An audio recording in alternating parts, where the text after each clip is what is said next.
पंढरपूर तीर्थक्षेत्र विकास आराखडा तयार करण्याची प्रक्रिया जिल्हाधिकारी सोलापूरकडे चालू आहे। त्या आराखड्यामध्ये पंढरपूर शहरातील सफाई कामगारांच्यासाठी सदनिका बांधकामाचा प्रस्तावाचा समावेश आहे। त्यामुळे आपली जी काही मागणी आहे ती मागणी सरकार निश्चितपणे पूर्ण करेल आणि सफाई कामगारांना त्या बरेच दिवस ते प्रलंबित जो घरांचा प्रश्न आहे, गुजरात कॉलनी पंढरपूर येथे 600 चौरस फुटाची घरं द्यायची, तो प्रश्न निकाली काढला जाईल। चला पुढे, धन्यवाद। बोला, अवताडे साहेब बोला।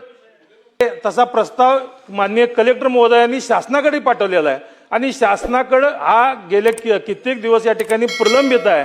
माझा स्पेसिफिक अध्यक्ष महोदय प्रश्न असा आहे की दादा विहित वेळेत आणि किती वेळेत, कारण या मेथर समाजाला अध्यक्ष महोदय 213 लोकांच्या कुटुंबाचा प्रश्न आहे, तर किती वेळेत या ठिकाणी यांना घराची सदनिका बांधून आपण देणार आहे, एवढं खुलासा करावा। अध्यक्ष महोदय, मी सुरुवातीला सांगितले की सुधारित पंढरपूर तीर्थक्षेत्र विकास आराखडा तयार करण्याची प्रक्रिया चालू आहे।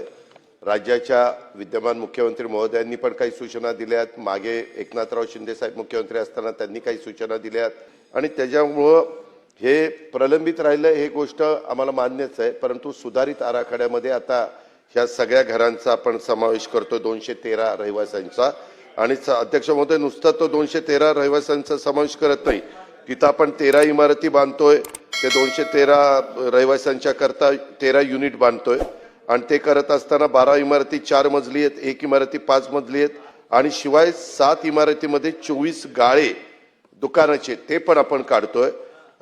मी स्वतः पुन्हा आज किंवा उद्या कलेक्टरला सांगतो किंवा सुधारित पंढरपूर तीर्थक्षेत्र विकास आराखडा हा किती दिवसात त्या बाबतीमध्ये तयार होईल आणि तो त्याला बाकीचा वेळ लागत असला तर हा मुद्दा लवकर क्लिअर करून त्याकरता निधीची पण कमतरता आम्ही वित्त विभाग कमी पडू देणार नाही आणि जितकं फास्ट करता येईल ते समाधान अवताडे सभागृह संपल्यानंतर तुम्ही माझ्यावर चला, आपण लगेचच पण कलेक्टरला फोन लावू आणि नक्की महिन्यात 2 महिन्यात 3 महिन्यात जे काही असेल ते उत्तर मी तुम्हाला देतो।